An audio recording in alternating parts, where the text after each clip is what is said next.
Well, good afternoon, Michael. How's it going today? It's going great, Paul. Good afternoon to you. Pleasure to be with you Yeah, this afternoon.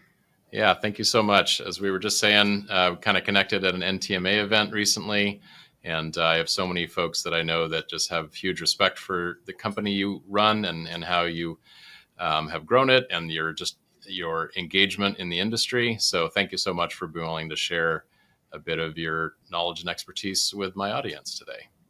Sure, appreciate the kind words and looking forward to our discussion. Yeah, so let's start by uh, having you share a little bit about AccuRounds and your background as well, and just kind of the story of how you got into the metalworking industry. Sure. Well, I'm a second generation family business owner. Michael Tamasi, AccuRounds are located in Avon, Massachusetts. So, um, my background, I kind of say I was born into the business because my father started it, right? But I went to engineering school at UNH, got my mechanical engineering degree. Hmm. Um, Took a semester off, worked here in Avon, and then went back to school for my master's in business administration at Babson College. So Okay, I kind of play, I can be an engineer, or I can be a business guy, right? all I right, can play both that's ends of that nice. fence there, yeah, which is nice. Um, the company, we are an advanced manufacturer, again located in Avon, Massachusetts. We do contract precision machining. My father purchased a company in 1976 that was strictly conventional machining. Oh It wow, was a lot of Tornos and Strom cam operated Swiss screw machines. And we had some Bridgeports at the time and Hardin's lathes. We still have those now.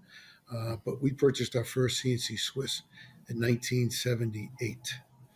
So, kind of on the leading edge of that type of machine tool, which is very common now. It's become very popular in the last 15 to 20 years. But, um, we were, again, on the leading edge of that technology. And we have a huge bank of Swiss machines now, along with some CNC lathes, some CNC milling machines, and CNC cylindrical grinders as well.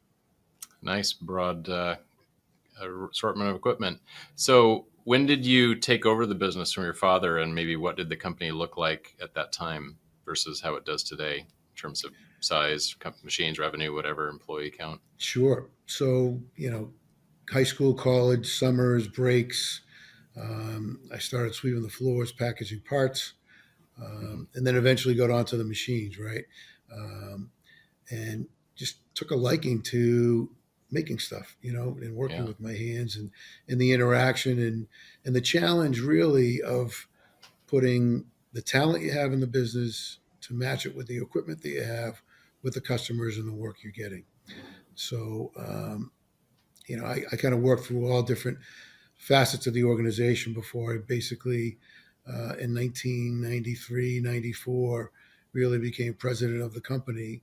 Okay. My father unfortunately had a heart attack prior to that and really realized that the business was outgrowing him. He was an immigrant from Italy, um, Hmm. went through the school of hard knocks. His education was very informal. He went to Wentworth Institute of Technology, took classes, but never really took a test or worried about grades because he just cared about the knowledge. Hmm. He came here when he was 17 with not being able to speak the language and Wow. um, really was had the intuition second to nobody that I've ever known because he just had a knack for making decisions, taking risks at the right time. And you know, I learned a tremendous amount from him. He was obviously my father first, my boss second, my mentor third, and ultimately, my best friend in the later years Mm. of his life. So it was quite an evolution from a Yeah. relationship standpoint that I cherish to this day. He was gone 14 years a week ago, actually, Oh wow. but he's looking down on us, from above, and kind of has a hand on my shoulder and everything that I do. Very cool. And so, so you've been running the place for about 30 years now as the president. Um, and what size was the company when you took it over, and what has the growth been looking like over the last 30 years? So my father bought a building, and shortly after he purchased the company in '79, and he moved it to Avon. So the company was a couple towns over. Hmm. He moved it to a 20,000 square foot facility. He put 7,000 square feet in addition shortly thereafter. And then almost 10 years ago now, we could talk about this a little later, but we added 18,000 square feet. So we're currently at 45,000 square feet. Hmm. When I started, we had about probably 28 or 29 team members, Yep. doing a couple million in revenue. And we currently have 83 team members. And we hit almost 20 million last year. Congratulations. That's fantastic. That's significant growth. Yes, it's been quite Yeah. a run. So that's the type of growth that many shop owners would be envious of. How have you gone about achieving that? Do you really focus a lot on sales and marketing, or are you? Yeah, I'd love to hear a little bit about your strategy Yeah, around that. so interesting enough, it's not a straight line, as you would have guessed, right? Sure, You have your never is. runs and your dips and your runs and your dips, and um, we're coming off of 3 years we grew 50%, and I think we'll dial back actually a little bit this year. A Hmm. couple of accounts and industries are down, but um, quoting activity is pretty brisk, and we don't expect that to last long, which is part of the diversification strategy. But um, you know, the run has been interesting. When we started, we had over 200 accounts that we were dealing with, Okay. and we were actually spread too thin. It was too many accounts to service. So, Mm-hmm. um, first and foremost, we focused on our talent and our development. That's most important. And in the last 8 or 9 years, really intently on our core purpose and our core values and behaviors, and that's continuous. Um, Secondly, looking at our customer base and really identifying our key accounts, our target accounts, and our maintenance accounts. So we split our account Mm-hmm. base up into those three categories, key being the core, the 80-20 rule, the 20% of your accounts that they're driving your business and you want to grow with, and they want to grow with you. Maintenance accounts, those are the accounts that you may not have a huge upside with them, but they give you some good work. They're good Mm-hmm. accounts, good people to deal with, and we keep those. Target accounts are the kind of new accounts coming in, and we look at them based on um, industry, based Mm-hmm. on size and potential. Right. And there's a lot of research that goes along with that. We're not looking to add accounts every week, every month. We'd like Sure. to add a key account every year or two. Key meaning it can grow into, a target meaning it can grow into a key account down the road. Mm-hmm. So, and you never know how that might play out. But we do some marketing. We used to do trade shows. We don't. We used to have reps. We don't. And I've been binging on your podcast, so I know there's different strategies in this industry, as you know, because you've been in it for a while now. Mm-hmm. There's no one way to be successful. There's Right. many ways to be successful, and we Absolutely. had a lot of success with our reps, manufacturer reps. We had three that canvassed a good part of the northeast. But we realized, maybe about 10 years ago, that we needed the direct contact. We couldn't have that middle person on the road being a Mm-hmm. conduit for information. It wasn't working for us. Got it. So we have a VP of sales internally. We have a sales team lead and a couple of internal sales account managers that leaders that work with our accounts on a daily Mm-hmm. basis. Um, we have a director of marketing, happens to be my Okay. sister. She works Okay. part time and is always looking for, opportunities to place, our marketing efforts. I'll tell you, one of the biggest things for us in the last 4 or 5 years has been branding, and has been Mm-hmm. on LinkedIn, on Instagram, on X. Promoting the things that we do and branding not only from a sales standpoint, but branding from a human resources standpoint. Absolutely. Attracting talent, right? Yeah. Creating, making sure people understand what we do here in Avon for our team members, and hoping that we will attract the type of individual that appreciates the things that we do for our team members. Mm-hmm. Hmm. So coming back to talking about your different segment of accounts, which I think is a really great idea, is a key account something that has a certain percentage of revenue, of your total, like 5% or more or less?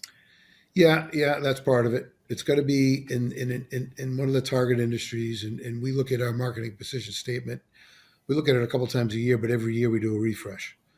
Okay. And there's certain questions, and I got this years ago, probably 25 years ago, at an NTMA conference Oh, nice. from a presenter. It's a 2-page document, and you just go through a series of questions. What are the industries you want to be in or target? What size companies do you want to do business with?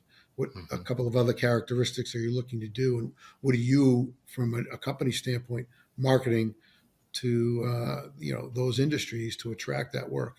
Right. So we have a filter, and we've been very fortunate that we're constantly getting RFQs from companies, and before we consider even quoting a part, we look at the company and do our research and see if they meet the filters in the marketing position statement and have Hmm. the ultimate potential to grow. So, we've turned away opportunities that maybe won't fit the company and the account that we want to add that could grow into that key Right. industry. But it's industries and its size, and it's also reputation, right?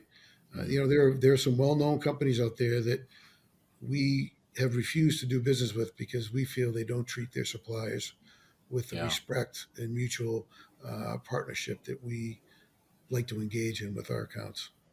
And is that from like a D&B rating, or just some back channel references of, do they pay on Yeah, time more. or stuff like that? Yeah, more back channel references. I mean, I'm sure you've been approached, and maybe you haven't, but companies that want to pay you in 90 or 120 days. Well, Sure. we're not going to let a multi-billion-dollar public corporation grow on the backs of small business.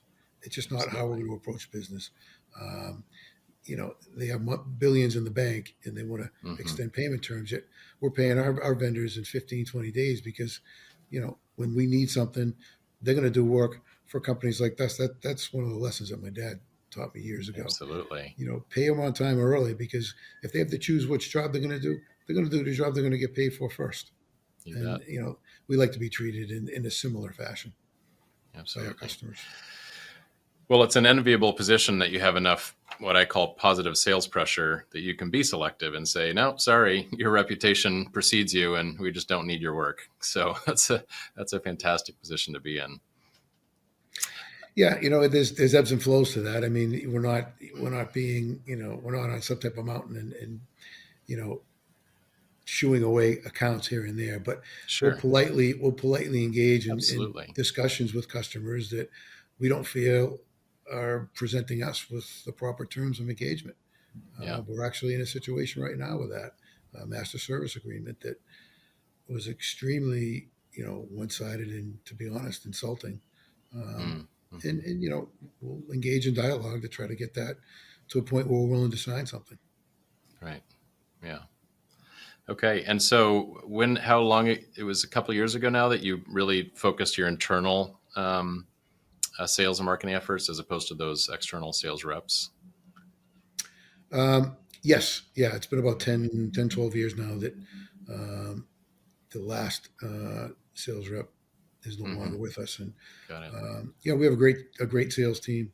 Um, Through COVID, obviously there wasn't a lot of travel, and that's where we grew immensely, just because of the pressures of COVID and the work returning to this country and the dynamics that Hmm. continue today. Hmm. We were in a fortunate position, so they weren't out hunting as much as probably they'd like to be, and kind of a little more back in that mode today, which is nice. Hmm. We were behind in work for a long time, Right. and actually, as of today, we have $0 past due, which is a Amazing. nice place to be in. We Yeah. like a little more work, and we're out there hunting again, which is great. And that's on top of 50% year over year growth recently. So you've been growing like crazy, it sounds like. Yeah, it's been a real interesting 4 or 5 years here with the growth in revenue, but the filling up with the addition of our facility. I never thought we'd be at a point where we'd be busting down some old office areas because we needed floor space. But we've already done that once, and we may have to do that again, because the amount of investment we've made from a technology standpoint has been beyond anything we've ever done in a 5-year period in our history. So it's Can it's you, exciting. yeah, can you give us a little more detail on that? Sure, a couple of customers drove us to invest in projects and part families, which is real exciting because typically companies in our industry that are contract buy on spec, right? Well, there's work, we're growing, let's buy a machine, we'll find the work to fill it up. Hmm. Um, we, we're in a bit of a unique situation where not all of the purchases, but a lot of the purchases that we've made in the last 4 or 5 years have been targeted to an account that came to us and said, "Hey, we want to give you this part of this family of parts." We took a look at it and say, "Hey, that could be 2 or 3 machines. We're willing to make the investment if you're willing to make the long term commitment to keep that work with us." Hmm. Um, and we did that. We grew that way.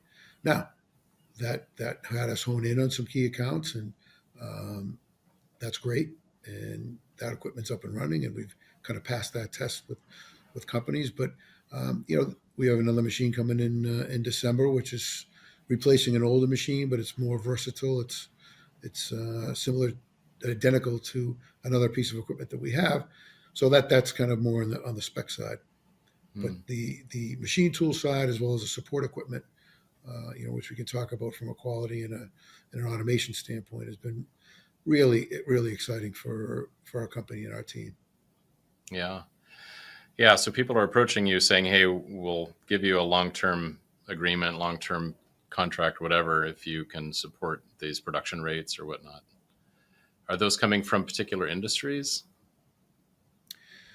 Yeah, well, it's somewhat industry benign. We got one in the medical, one in the semiconductor. We've had robotics companies approach us as well. Um, Aerospace is another big industry that we're Yeah. serving, and we've had ebbs and flows with defense, but we've started to see some of that work come back, which is great Yeah. for unfortunate reasons. But we're here to support Yeah. our country in those efforts. So yeah, again, we try to stay within the niches and the industries that we're familiar with, although we're not immune to looking at a new industry if it fits the criteria and the type of work that we do. I mean, shafts, pins, valves, because we Hmm. have the grinding, value stream within our four walls here, it gives us a little bit of an advantage when it comes to tolerancing. I mean, we Hmm. we have equipment that we can go down into the millionths of an inch for tolerances on grinding. So, we're pretty fortunate, Wow. and it's a bit of a game changer and a separation for us versus our competition. Do you attribute having that internal capabilities as a real strategic advantage over? Is this one of the reasons you're winning so much of this work and having people seek you out because you can do that, or is it because of your sales team is just doing a great job out there getting your name in front of buyers? And It's a combination. I certainly think having the grinding knowledge internally and the decades of experience with our engineering team on how to process parts, hmm. because we have lathes and Swisses and milling machines, there's multiple ways to process parts that we make. We got Hmm. mill turn, we have 12 axis Swiss machines. So, what used to take 3 or 4 different operations is now made on one machine.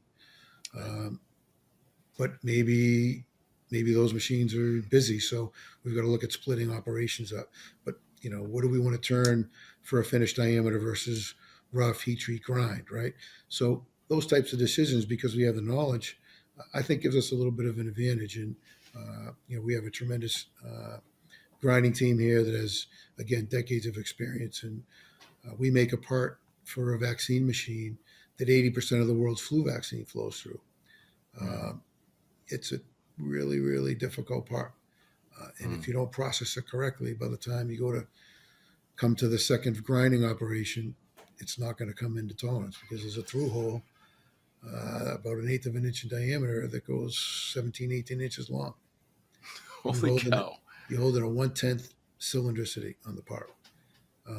It's Whoa, almost impossible to make. And that's that crazy. comes with years. And we're still looking on ways to improve that process. And we're making that part for 25 years. That's It is. amazing. It is. When I show it on tours, it's pretty. It's a real interesting part. A real difficult material is machining, heat treating, grinding, all sorts of different operations. It's quite a process, No and one that kidding. we're pretty proud of based on what transpired with COVID and vaccines over the last few years. Hmm. Wow, that's amazing. Are you gun drilling that then? That hole? We send it out to be gun drilled. We Okay. actually look to gun drill that internally, and we have the potential maybe to do that because of some of the newer equipment that we purchased.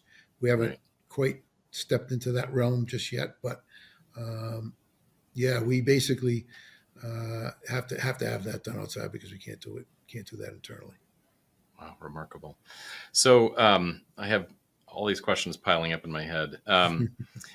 Uh, I'm just curious. I was just at a EBITDA Growth Systems sort of planning summit, and they are talking about the percentage of revenue that a company should spend on its marketing and sales efforts. Do you have any guidelines for how much you target to marketing and sales to make sure that pipeline is always as full as it can be? Uh, we actually budget very little money for that, believe it or not, on the marketing side. It's not And that intentional. would It's not. include your internal team, but the fact that you employ a marketing person just by itself would suggest that you are definitely investing time and money into Yes. that. Oh, no question about that. Yeah. And we work on our website and our presence, and that's what's most important. We advertise in the Thomas Register. That's a good feeder Mm-hmm. for us. Um, we're part of the Connects marketplace. Um, we're part of Sustainment Tech.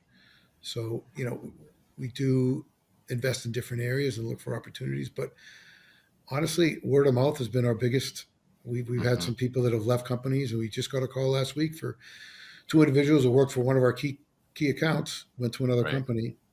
Yeah. They're Call you having from there. problems with concentricity and parts and shafts, and they're charged with finding a new supplier. Who do they call? They call AccuRounds because they've worked with us and they know that we've been successful in the prior engagement with them. So that's Yeah. pretty exciting. That's pretty exciting for us. Yeah. Yeah. I mean, that's a great testament to obviously your reputation. And it's good for people to take away because I can tell you at our shop, we had buyers that moved, over the course of 10 plus years to 3 or 4 different companies. And they kept calling us every time they moved to a new company. Right. And they're like, hey, our suppliers aren't that great. Why don't you come on here as well? It was just a really, welcome call every time that happened. So I imagine it's because you do such a good job for them, delivery, quality, whatever, communication, just the whole package. Do you have any specific thoughts or guidelines or maybe um, things that you uh, focus on as it relates to just providing exceptionally high customer service to your clients? We read a book years ago called Secret Service by John DeJulius, and he Okay. talks about hair salons Uh-huh. and what he did to go on and above and provide a level of service and amenities and offerings to his clients. And so we just kind of coined that term, Secret Service. Mm-hmm. Um, being upfront, being honest, being proactive, um, doing some inventory management, taking whatever we can off the plates of our customers, Mm-hmm. and providing them with an extra resource to do to keep an eye on what's going on with their business because we see it from a different vantage point.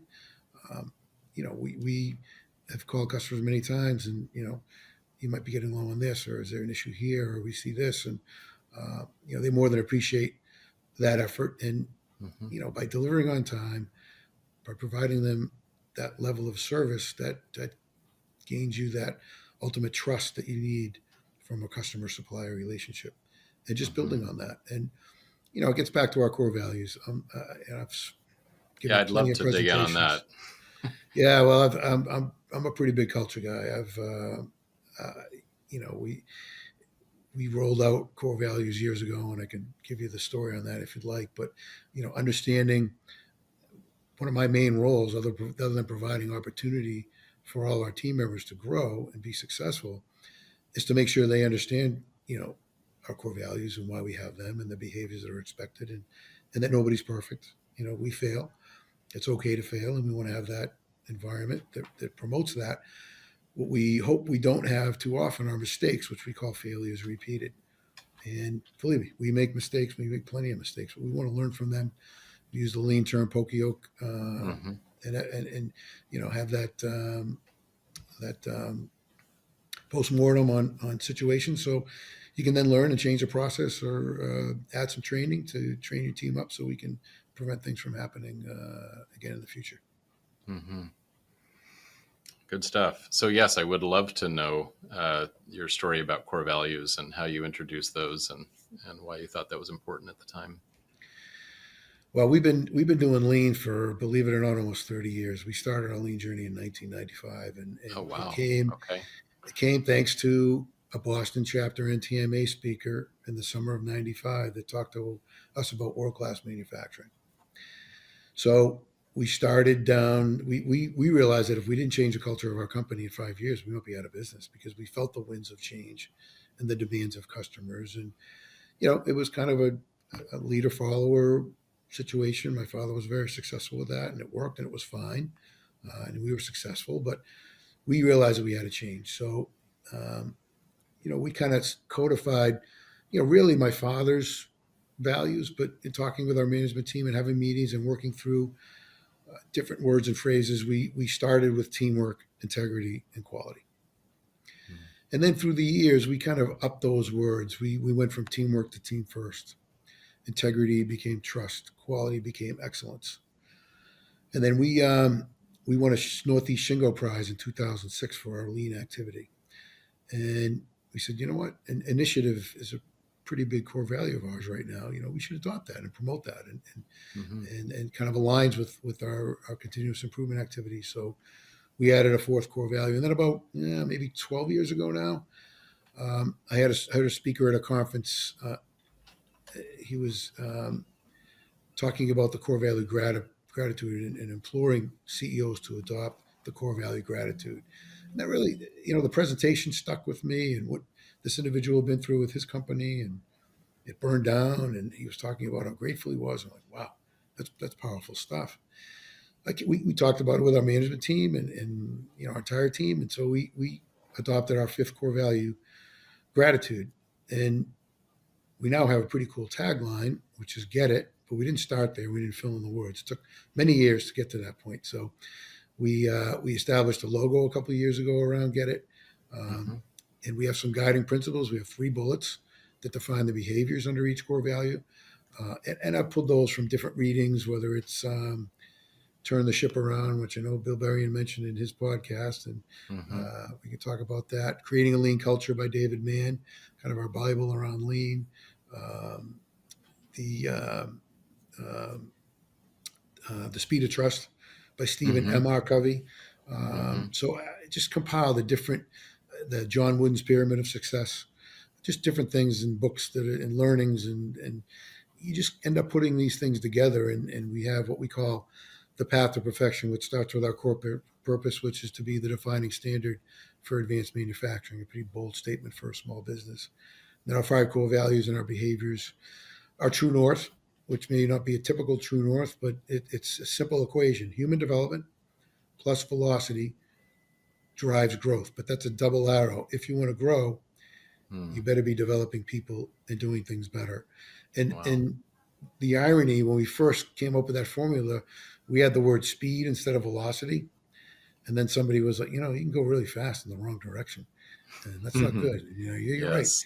So we flipped that word into velocity, which is speed in the right direction. It was a bit of a teaching moment for our Yeah. team. So everything we do in the organization revolves at some level around developing people, doing things better in order to grow, so our team can grow. And you know the reverse is true, as I mentioned. Um, Talent is scarce. Finding talent, and there is no talent unless you know I take my competitor's guy and he takes our guy, or he or she takes Hmm. our guy, whatever, or gal. That's a zero sum game. So you've got to develop your own talent. And Yeah. we made a commitment a couple of years ago. We took one of our sales team members and transitioned her into a coordinator role for what we call All You, ALLU, AccuRounds Lifelong Learning University. So we made a Wow. commitment to our team members that, listen, we want you to have one or more learning objectives at all times, and we're Hmm. going to commit a resource internally. We have a director of human resources, so it's additional support Hmm. for Diane because it's a lot to put on one person's plate. Sure. Uh, so this individual has grown into this role and supports our team. We have a much more robust orientation program when team members join our team, as well as our continual learning efforts, whether it's learning a machine or learning software or taking a troubleshooting class on LinkedIn Learning. Or I even told our team, and even if you're reading a cookbook, something as simple as that, you're stimulating your mind, you're learning, And that's going to benefit you. It's going to benefit you personally. It's going to benefit you professionally. It's going to benefit the company. And ultimately, by learning, you're adding skills, you're increasing your earning power, you're more flexible to our team. And it's just a win-win, and it kind of ramps forward all in the word, all around progress. That was awesome.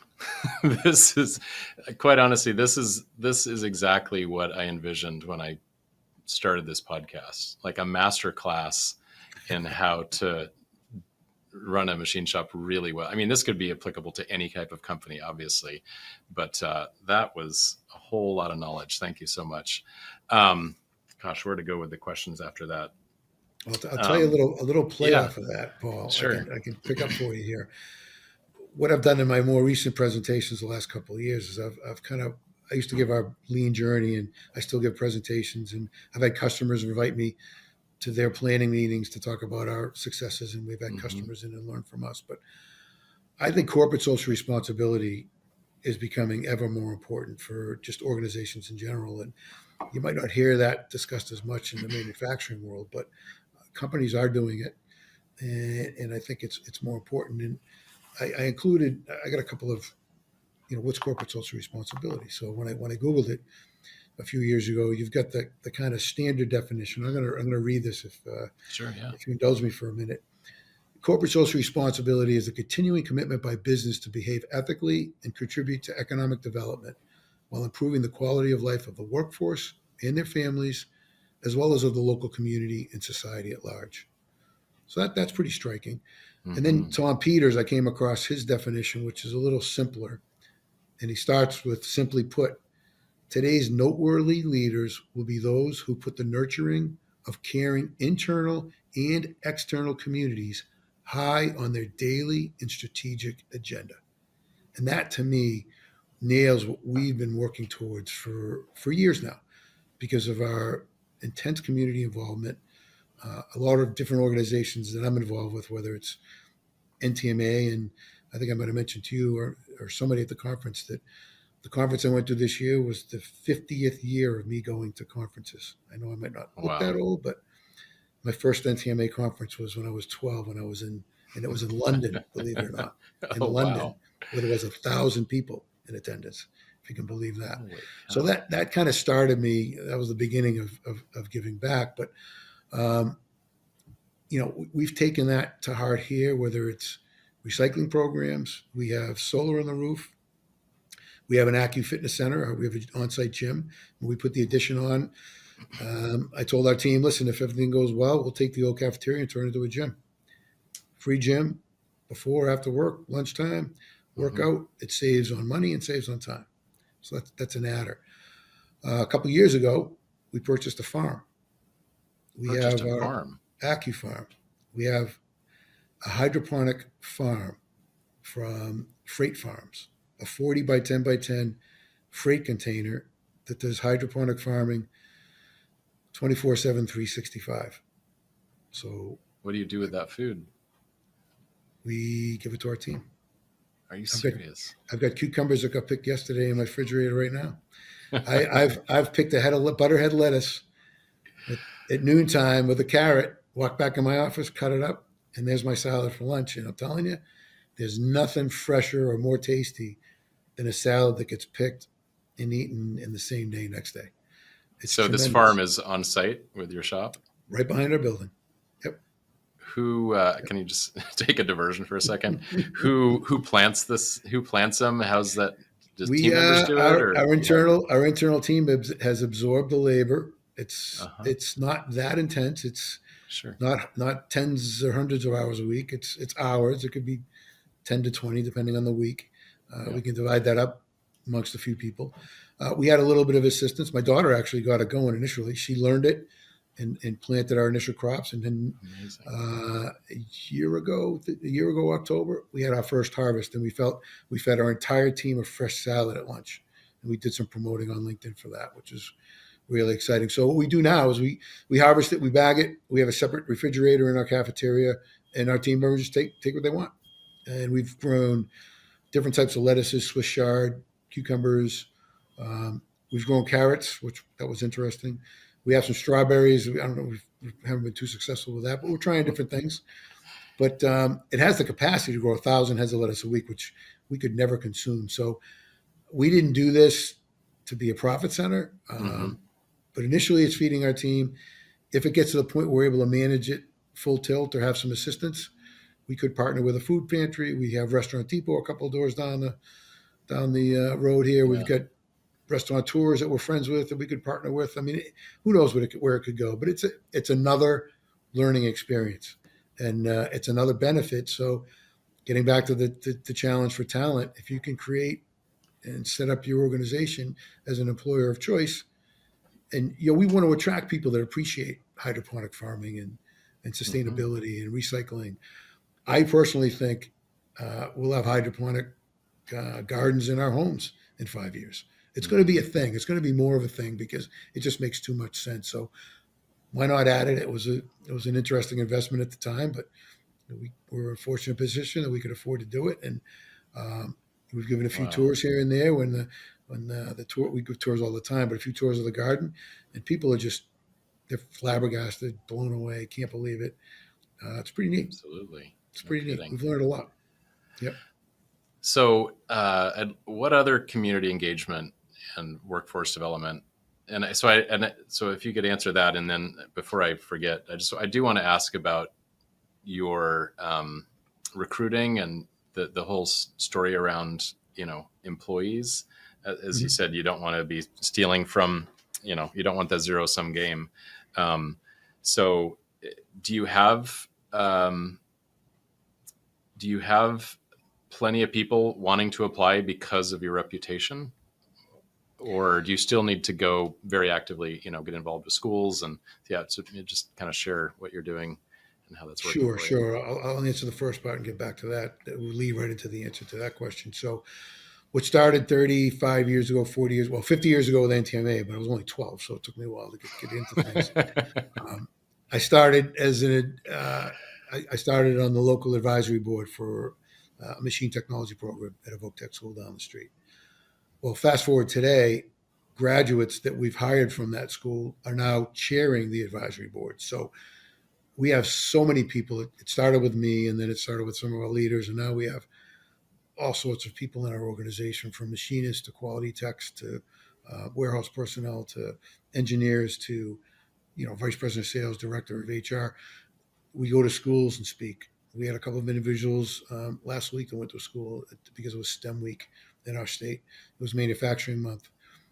We give tours all year long to students. One of the most intriguing tours that we ever gave, we toured 150 fourth graders a couple of years ago Wow. on consecutive Wednesdays, which gave me a little anxiety at first, but I'll tell you, kids were unbelievable. But if we going to give them a mental impression at that age of advanced manufacturing, then when they get to middle school and high school, they're thinking that that's an option for them as a Mm-hmm. career. So sponsoring robotics programs, doing job fairs. I mean, the list goes on and on of the activities that we do.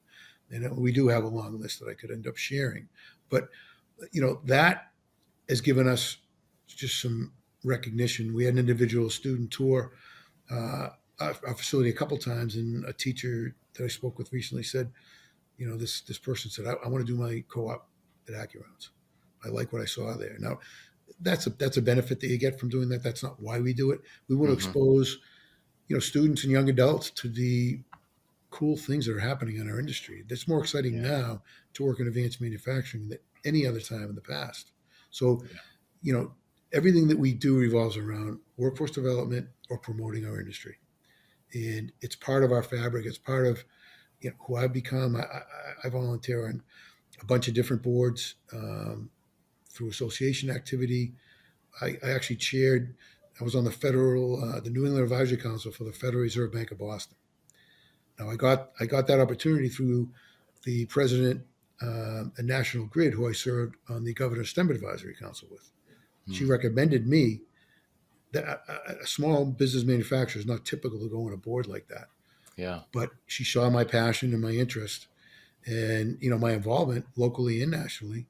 So I served on that board. And when I do these things, I tell our team, listen, you're giving me the time and opportunity to spend time outside of the company working these things. You're there with me. I'm representing you. Mm-hmm. It's part of branding. It's personal development for me. It's professional development for me. But that's given our name. 10, 15 years ago, not many people knew about AccuRounds. We're more prominent now. We're become the quote unquote go-to companies for small business and manufacturing in Massachusetts. And I chaired Business Leaders United out of Washington, D.C., which was a tremendous effort, all revolved around policy development for workforce initiatives and funding at the federal level. Mm-hmm. I currently chair the Regional Advisory Board for a group called Career Spring, which is all around getting low income first gen students into successful career paths. It's a tremendous platform for advisees and advisors, and um, the Greater Boston Manufacturing Partnership I currently chair, which is a continuous improvement lean training arm that's sole focus is keeping and growing jobs in Massachusetts and New England. So again, I rattle these things off, and I know people are like, "Oh, how can you do all this stuff?" It's worked for me. I got a great team internally that runs the day to day. I don't worry about getting jobs out or what happens here and there. Our team is doing that. They're doing a great job of Mm-hmm. it. So I'm taking them on the road with me and reporting back and learning. And the NTMA conference was great, and I share my bullet points with our team. And we've had other team members attend events, and PMPA had their mastery tour here in September. And you've got to share in this industry. There's a lot of work coming back from overseas. Overseas, as we've read, we're seeing more opportunity now than we've ever seen. We've got to gear up our companies through Mm-hmm. investment in people and equipment so we can handle Mm-hmm. it. We can't miss this opportunity. It's a golden time for advanced Mm-hmm. manufacturing right now in our country. Yes, it sure is. I still have a million additional things now. So tell me about what it took. You clearly, as you said, have a really capable team that you have empowered to do their thing. That probably wasn't always the case. There were times where you were getting jobs out the door and you were quoting or doing whatever you did. What did it take for you to shift that, to get to the place where you're not working really in the business at all? Um, was that stuff that you always had in you? Did you have to learn to be a great leader and delegator? And I'd just love to have you share about that. So I think from participation at events like NTMA and conferences and constantly learning, I think time, age, and experience does play into things. It has for me. Mm-hmm. My perspective on business and life has changed tremendously in the last 10 years.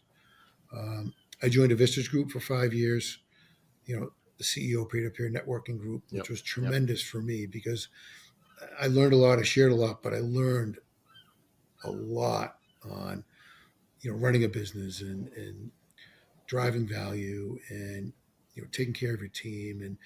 And then I've been fortunate in the team that we've hired. We've got a long-standing team here. My VP Sales has been here, I think, 20 years. Director HR has been here almost 20. Director of Ops has been here just a little more than 10. And his advancement, he's ratcheted through the company because of his intellect and desire and capacity to learn. Uh, we're very lean. We don't have a controller or a CFO. I'm kind of the de facto finance guy. I spend a couple hours a week. We Mm-hmm. close the books 9 o'clock the next day, and we're off to the next month because of how lean we are. We don't have a finance team. We have our Mm-hmm. office administrator who does AP, AR. So we're saving money on the front end there, which allows us to invest in our technical, whether it's on the engineering or machining or supply chain, other areas that really drive value for our company. So, um, we have a mature team that's been at it for a while. We're starting to bring in the kind of the next layer of younger generation. Uh, I call them kids. They're in their 20s and 30s, but they're Mm-hmm. kids to me because Yeah. that's my kids' ages, right? And Sure. and it's exciting to see the capacity that they have.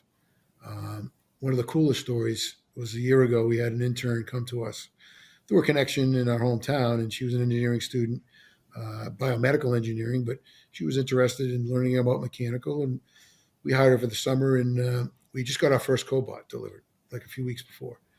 So she walked in, and we pointed to the cobot, and said, "Hey, that's a cobot," and We want you to learn it and implement it. She didn't even know what the word cobot meant, never mind what one Sure. looked like. Well, 2 months later, she learned it, programmed it, 3D printed parts, connected stuff electronically, set it up, and it's picking and placing parts off a Swiss machine. Hmm. And it was just it was so cool. She was a tremendous, and she went on to graduate this past spring and got a job in on the mechanical engineering side, not the biomedical where she was originally going. Wow. And we actually named the cobot after her. Her name was Meg, and that's our first cobot is Meg, which is pretty That's cool. awesome. Yeah, really Wow. cool. So I'm fortunate with our team that we have, and that we're starting to develop through our All You programs the next layer of leaders. We used to be leader follower. I mentioned that term, and leader. We started down that road, then came across the book by David Marquet, Turn the Ship Around, and really we want to provide the facts and data into the people that could utilize them the most at the core level of our business, right at the machine, so they can make the proper decisions. And that's really a focus of ours because everybody in our company is charged to do one thing: turn spindles. That's what we get paid to do, Hmm. spindle uptime. So Right. uh, everything is geared around that.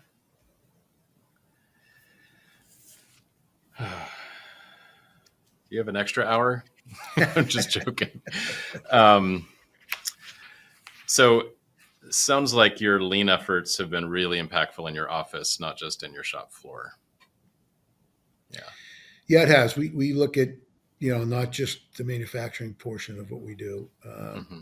Our office closet with office supplies in it, paper and Hmm. pens and Hmm. clips and stuff to support the floor. That is organized to the point where there's a Velcro label right on the space where whatever is being stored Hmm. there. So when we get down to the last pen or the last post-it note or the last Right. marker, gets taken off. It gets put on Rebecca's desk. All the information for ordering is here, and it's here the next day. So Right.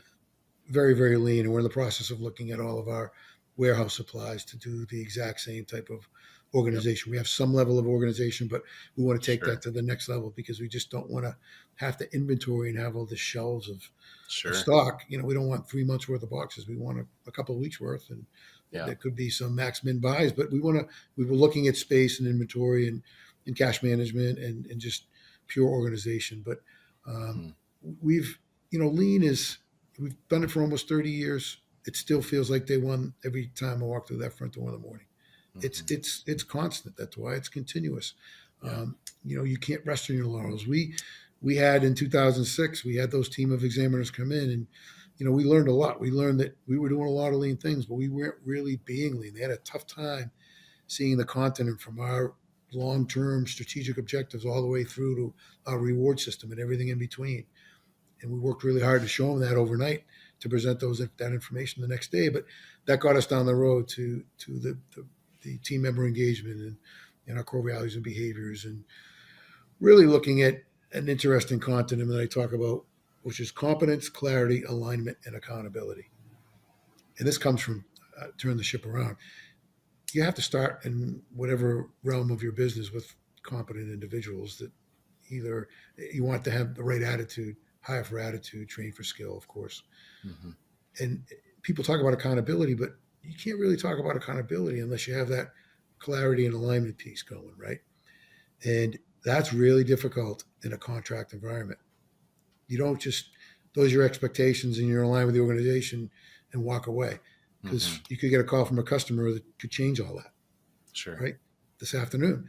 So Yeah. we use standard work as a tool, a pretty aggressive tool. I track what I do on a daily basis, almost to the minute in chunks of time.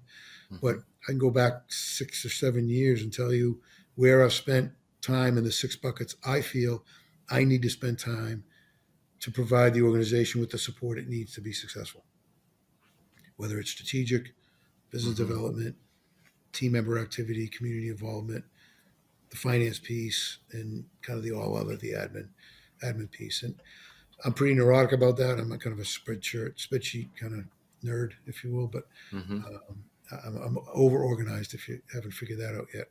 But I try to work with team members, and there's no right or wrong way to do standard work. It's whatever works for you. But you want to understand if you're doing what the organization needs you to do, and if you Hmm. understand it, and if it's aligned with the long-term objectives and even the short-term quarterly objectives of the team, or objective, because it's typically only one or two. And the constant dialogue around that. So through meetings and huddles and stand-ups and one-to-ones, that's how we try to communicate that through our structure. So I don't want to go too much more, but what are some of the tactical ways that you do lean? Are you doing Kaizen newspapers in different departments, or how are you finding these wastes that people are solving, or big Kaizen events, or some of each? We do some smaller Kaizen events. We have a program called Quick and Easy Kaizen, where we document, we do our best to document all of the little things that we've done. So we have a template. It's going to eliminate one or more of the 7 deadly wastes. And then we have books from I think it might be going back to 2007 or 8. We have them hanging in our kind of communication area in the shop. And then we share as much as we can. And we've been a little remiss recently on documenting them, because a lot of our team members do it because it's just part of their job. Yeah. But the benefit of documenting is to share it. Some people in other parts of other value streams may not be able to see it. They may be able to implement the same idea, or then take that and ratchet it up to an even better idea. So we do that. We do a lot of training. We just had the GBMP has a Northeast Lean conference for 2 days. They just completed that. We sent a bunch of team members out to kind of refresh their thinking and training on that. One of the first things we do with new team members is share the Toast Kaizen video with them. And I'm not sure if you're familiar with that, but Bruce Hamilton, who's the president of GBMP, who I will be speaking with shortly, because I talk to him a couple times a week since I chair that group.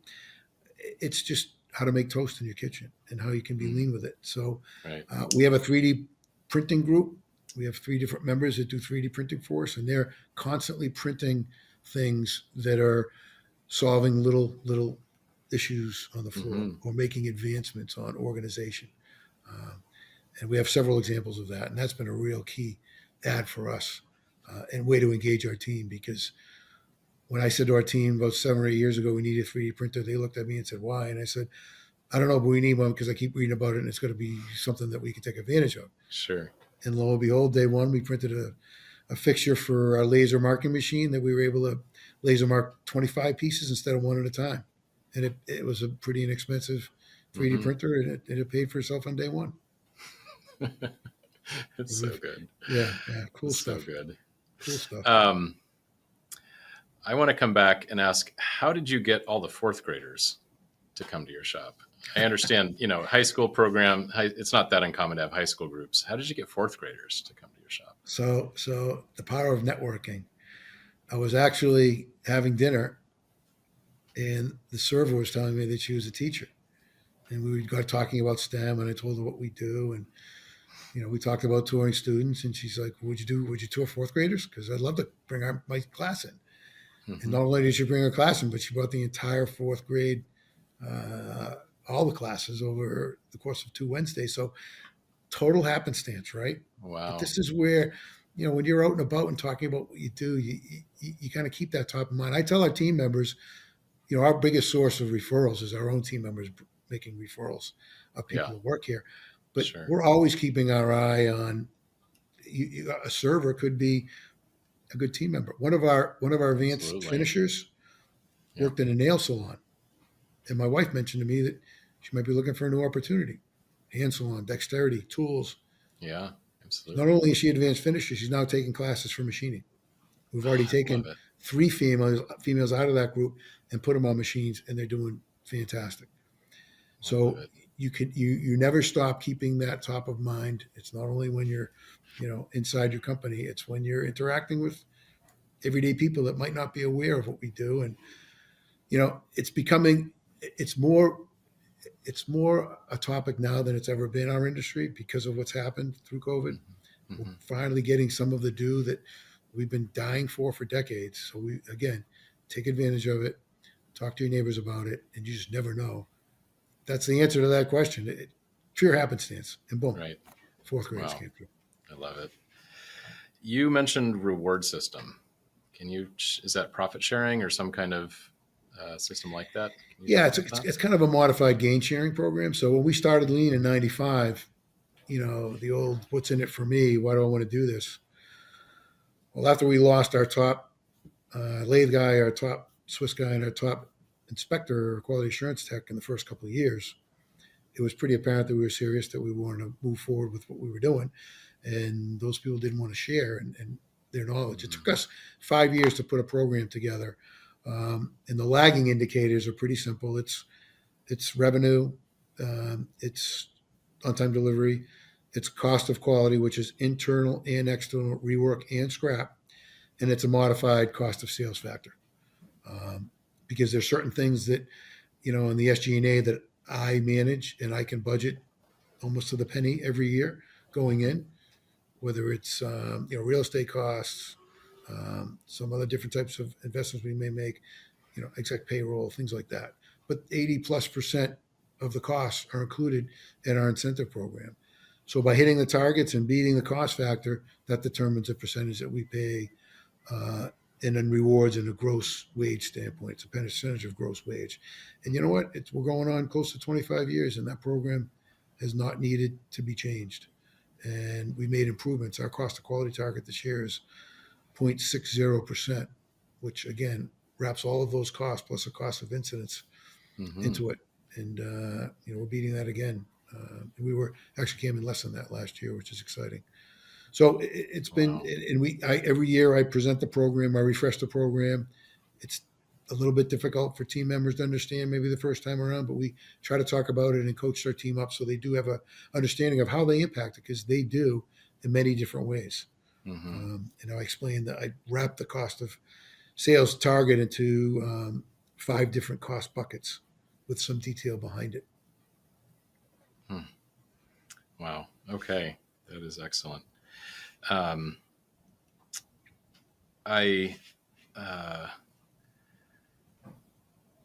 wanted to ask, when you talk about values and all the other things that you mentioned, I imagine you must communicate this to your team.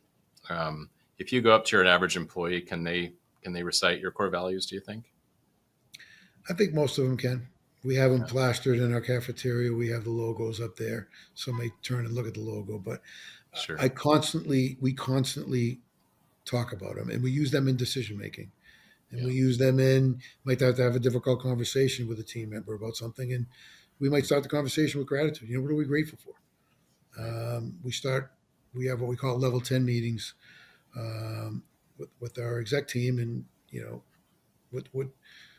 what's good? What are we going to share for gratitude? That's how we start our meetings too, because that's a mindset, right? It's not you have to sit back and think about things. You want to be constantly thinking about gratitude. So, I know just about most, if not all, of our team members can recite most, if not all, of our core values, and they understand the importance of it. Right. Do you use EOS to run your company? You said L10 meetings. Well, that's where we got the level 10. That was from a Vistage speaker, actually. We never adopted and went through the training, but I took some of the bullet points and incorporated some of the terminology and learnings from that. Okay. Just another example, right, of learning things. I was wondering if you're going to pick up on that. Very good. Yeah. Very good. So I do want to be cognizant of time, but it is so obvious that you are a lifelong learner. You've talked about speakers at NTMA, about books, conferences. You're just constantly learning, it sounds like. And it sounds also to me like you're instilling that in your company as well with the all you. And can you just speak to what you believe is the importance of being a lifelong learner and consuming content and books and networking and talking to people, and how big of an impact that's had on you as a leader in your company? Sure. I think it's part of being, a holistic employer and offering that type of holistic approach to your team members. So I've talked to high school kids, and I said the biggest misnomer our country has sent is that if you don't go to college, you're a failure. College isn't for everybody, but the caveat is lifelong learning. Things are changing so dynamically, especially in our industry. With robotics and automation and 3D printing and machine monitoring, big data. That's yesterday's news, right? That maybe 10 years ago, that was cool stuff. And wow, what is it? Well, now that's embedded in our organizations. Now it's, virtual reality, artificial intelligence, virtual reality, augmented reality. How are those things impacting our business? So there's never been more of an exciting time to be in our industry. But you've got to learn. You've got to determine what's best for you. You know, just because the company down the street is having success doing something, that doesn't mean it's going to work in your organization. Lean is a great example. There's certain lean tools that will work at AccuRounds that won't work elsewhere, and vice versa. You've got to determine that, and that's the challenge of lean. That's easy. It's easy to understand. It's difficult to implement and really difficult to sustain. Mhm. So the only way you do that is constantly doing the refresh. And you Right. mentioned continually sending the message about core values and other things. Now, years ago, I used to get up and have an all hands meeting, and I'd say something, and then a couple of weeks go by, and I'm like, didn't I talk about that? Didn't I mention that? Well, what I learned is that you can't just say it once or twice or 5 or 10 or 20 times. It Hmm. might be continual. One of my constant messages right now is cybersecurity, and you know, phishing emails and texts, and Yeah. that's a huge concern from a security standpoint, right? So we're in the process of getting our CMMC certification and working towards that. But it only takes one click from a team member, and you could be exposed, and your whole Hmm. company could be shut down Hmm. temporarily or permanently. And I am constantly reminding our team members about that. Yeah.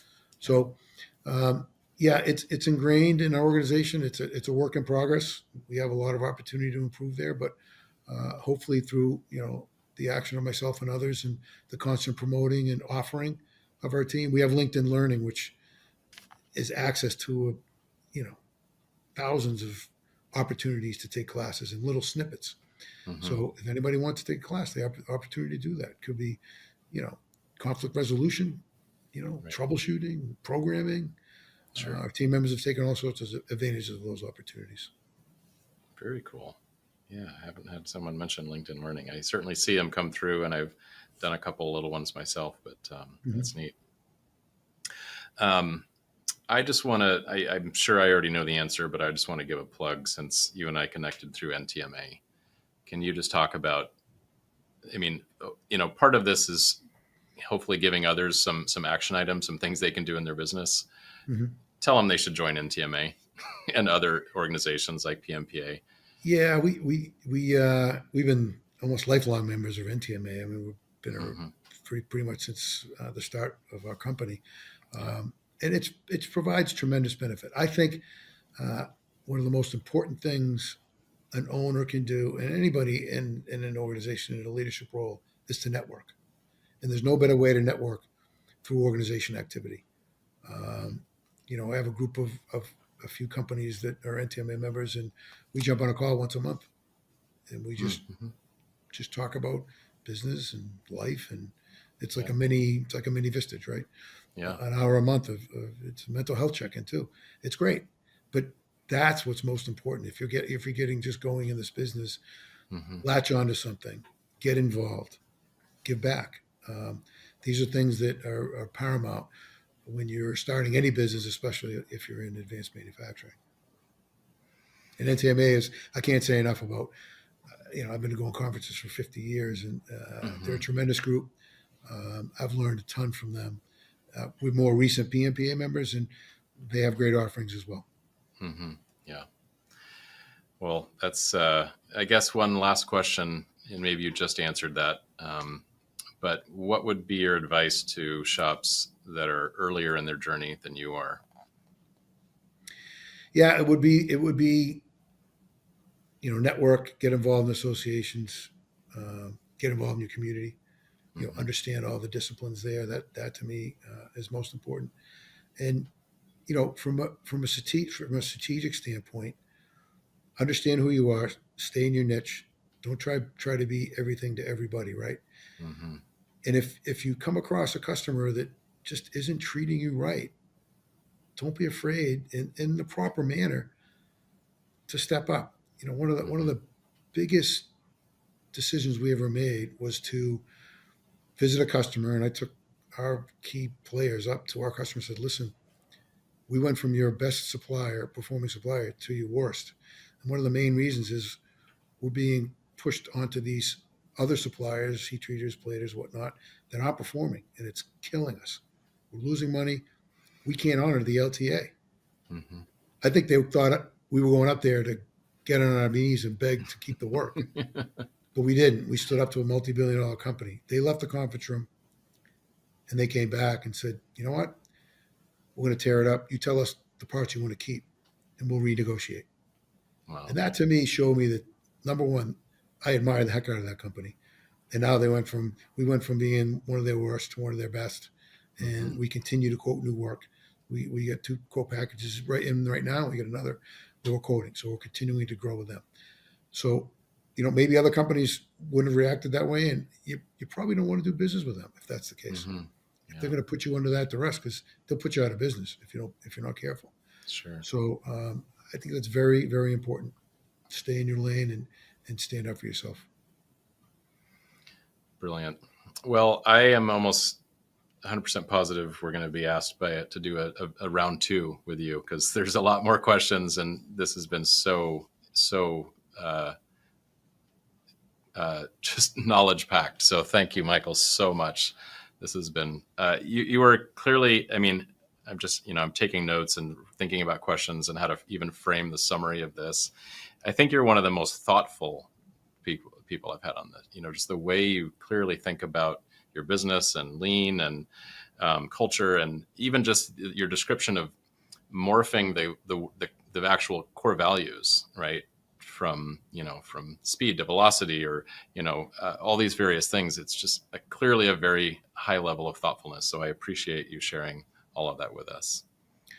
Paul, it's been a pleasure, a lot of fun talking to you. Happy to join you at a later time to continue the conversation. And I would just want to thank you for shining a light on the things that we do on advanced manufacturing and promoting our work. Because I don't care whether you're turning on your phone, getting on your computer, getting in a car, going on a plane, right? It starts with companies like us. Yeah, And absolutely. not enough people in our country or the world know about it. So I really appreciate what you're doing for our industry, and it's been fun. It's been a fun conversation. Awesome. Well, thank you, Michael, again so much. Look forward to when this releases, and I know we'll have lots of people sharing about their takeaways. So thank you again. I appreciate it. And yes, I do expect we'll reach out for a number 2 at some point. But thanks Super. again for today. It's been awesome. Sounds great. Thank you, Paul. All right. Bye, Mike. Take care. Bye.